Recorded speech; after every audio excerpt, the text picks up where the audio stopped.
Ito naman ay simpleng estimasyon para makuha natin ang bilang ng semento, buhangin at graba para sa puting ng ating mga poste.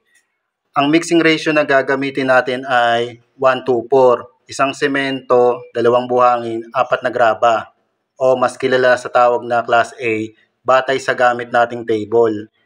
Ang formulang gagamitin natin ay volume equals length times width times height. Mumultiply lang natin yung mga sukat ng puting natin. 1 meter times 1 meter times 0.3 meter. Ang total volume natin ay 0.3 cubic meter. Bilangin naman natin ang semento. Yung total volume, i-multiply lang natin sa 9 na makikita nyo sa table natin under ng Class A is equals to 2.7 bags ng semento. Sa buhangin naman, yung total volume, i-multiply naman natin sa 0.50 na nasa table din natin is equals to 0.15 cubic meter.